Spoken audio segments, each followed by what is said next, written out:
I'm Jessica Peresta, host of the Elementary Music Teacher Podcast, a part of the Education Podcast Network. Shows on the network are individually owned, and opinions expressed may not reflect others. Find other interesting education podcasts at edupodcastnetwork.com.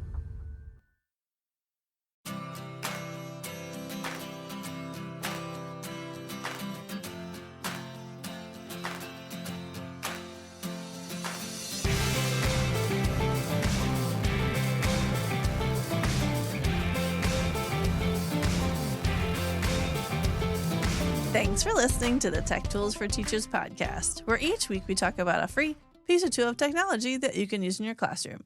I'm your host, Shanna Martin. I'm a middle school teacher, technology and instructional coach for my district. And I'm our producer and husband, Fuzz Martin, and I do all the button pushing because all these buttons can be a little perplexing. I mailed in the joke today. You did. I did. Yeah. I couldn't. ChatGPT wasn't helping you out. You No, had I was like swinging and missing. It's fine. It's one of the complexities of this role as your producer and husband is I have to do the hard work each week, and that's come up with a pun or wordplay on the tool. Did you just roll your eyes so hard that you sprained the muscle in your head? Yes. Okay. Yes, I You'd did. think they'd be really strong and flexible after all these years with me. But here we are. We are here. Episode 197. 197. Wow. That's crazy. That is so crazy. Season It's 7. Perplexing. It's perplexing. Really? It is. Yeah. So we're talking about a tool called Perplexity today. If you haven't figured that out yet, probably by the title when you clicked on it in your car. And it said or Perplexity. or while you're out walking. Yes, it's called Perplexity. It is. Tell us about it. So we are talking about Perplexity this week. It is a fun little piece of AI, which is really cool. It's fun. Anyway, so I was playing around with it this week, and here are my top 5 pieces of information about why Perplexity is pretty cool. And then we're going to talk about the site itself. But it is super engaging. So it's a form of AI, and you pose a question, and it gives you all kinds of resources and stuff. I'll kind of walk you through it. And it's a great piece of AI to engage students in question asking and that research piece where sometimes they lock up and I don't even know what to look up. It's a great place to start. It collects all kinds of resources, so it's not just articles, but it will actually organize your kind of research for you and then give you articles and videos and images, all kinds of stuff. It is a great way for students to practice writing effective questions. Okay. So I can't using AI as tools in the classroom. A lot of it's let me just type this in, it's going to do it for me. And that's not the point. The goal is if you're going to use some sort of AI as a tool, then you have to be able to use it appropriately. So Perplexity, if you ask the right specific questions, it will give you what you need. Sure. But if you're not writing good questions, it's going to give you nothing. So it teaches kind of that question writing skill set, which I think is important. It's also a great lesson in media literacy. So we talk so often about kids being aware of what kind of sources they're using and where they're pulling their information from and being aware of it. Well, it will, and this is also my number 5 thing too, is it cites all the sources it's pulling the research from. Yep. So it will tell you where your information is from. So if you don't want your students using Reddit as a resource and it says this information came from Reddit, you'd be hey, maybe we should choose something else. So you can teach media literacy along with it does cite its sources for you. So you are aware of that when you're using it, which I appreciate. Yeah. So with that, Perplexity. So to get to Perplexity, it's perplexity.ai. So it's perplexity.ai. Perplexity. And it is a form of AI that will give you real-time information, and it will give you the research. Yeah. It is I always talk about the free version. So the free version, you get 3 free searches a day, forever. And then if you want to do more complicated things, then you have to pay for it. But to search 3 things, I'll explain, you get a ton of information in one question. So they have little spaces, and once you create an account, with Google, you have a little library. It will save your searches for you, which is nice. Search anything. What do I want to know? I want a question. Let's ask something I asked that a something. student would ask. Okay, I did one because our daughter, well, yesterday you went out to dinner with some of your friends Yes. and we had a little pizza party. And afterward, our daughter decided to do some drawing at the table. And what did she draw? Our 9-year-old drew James Madison. So I decided to look up who was James Madison. Okay. And it gave me a lot of great sources. Okay. Why does the rain freeze as it's falling through the sky? Okay. Okay. So, pose my question. I hit enter. Now, what's cool about this is it puts your question up there. It automatically gives your sources right away. My first source, Reddit. Okay, cool.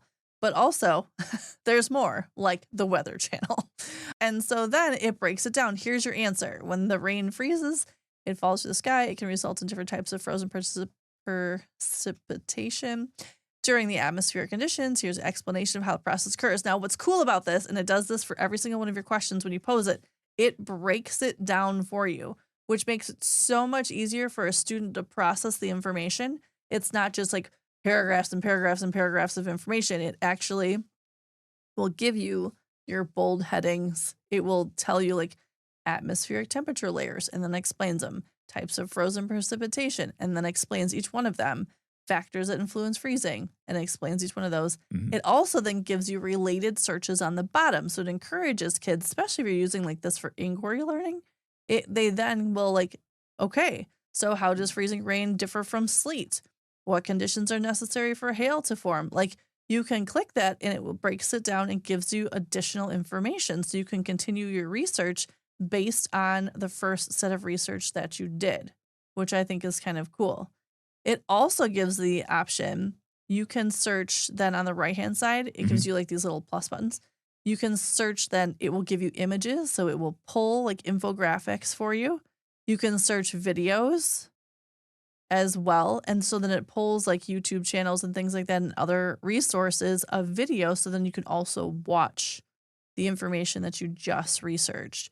So it gives you your sources, it gives you the answer, it gives you the breakdown of the specific details, and then gives you images and gives you videos all in one search. Neat. Which is super cool. So if you have kids that are doing inquiry learning or they're doing some specific research that they need to know information on, and when kids are researching, oftentimes, I know middle school specifically, they get overwhelmed. Like, I don't even know where to start because they're so overwhelmed by all of the information in front of them. It's nice that this breaks it down for them in very clear manner.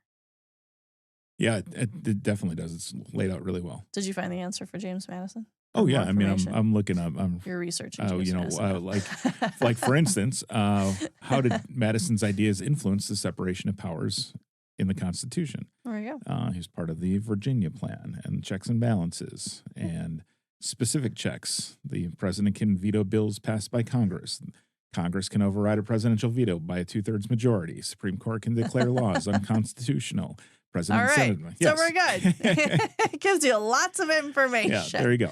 But yeah, so it's cool. It just gives you the prompt, search anything, and then you're able to set up your questions, and it gives you all this research and all this information, and will also give you like the videos, the images, and with the pro version, it actually will create AI images for you too based on your research. But it's just a very cool way to engage students in their learning and their research, and also save some time trying to find all the different pieces of information. And it also gives you the link. So then you can pull up additional information as you go. So I think it's really cool. It also can be like, it's on the App Store too. So you can do it in Google Play or on Apple in the App Store. But you can just go to the website and try it out. And you also can just, without creating an account, just try Perplexity, and it says search anything. And you can just show the coolest Lego sets available. Right. All right. That's an opinion, but it's generating something. Okay. You want to know which ones are the most popular? Millennium Falcon. No. I think that Christmas catalog that just came to our house. Oh, Okay. I don't even know. I haven't looked through it yet. The little one stole it. And yeah, I know. But here, Lego sets. You want to know the coolest? Show me the question. Is one of their like examples. Yeah. Show me the coolest Lego sets available. Sources come from Lego, Brick Fanatics, okay. Games Radar, New York Times, and Amazon. So you know, there's your sources. Yep. The answer: Lego Harry Potter Hogwarts Castle and Grounds. Okay. I was gonna say that. Yeah. Lego Ideas Home Alone. Oh, okay, cool. Marvel Adventures Tower. Yep. And Tim Burton's The Nightmare Before Christmas. Oh, no Star Wars in there? Come on. Not in the top 4. Yeah. I'm sorry. Dang. But these ones look pretty cool. And don't worry, they're all over $200. Maybe that's why. That's probably why. Oh, nope. The Harry Potter one's like $170.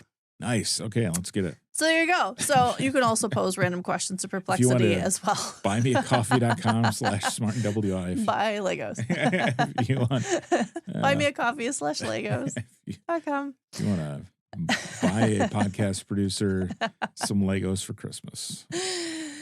So it's Perplexity. I think it's a super cool AI tool that you could totally build into your classroom. And I think students would have fun with it. And as a class, you can definitely use it for like media literacy lessons and things like that. Like, all right, we're going to search something, we're going to use AI, and then kind of walk them through the appropriate way to do so. Yeah. So I love it. It's great. It's well laid out and easy to navigate and has a ton of great information. And also those resources are all right there. Which is cool. Yeah. And it didn't give us Reddit. It didn't. Well, not for that one anyway. Not for that one.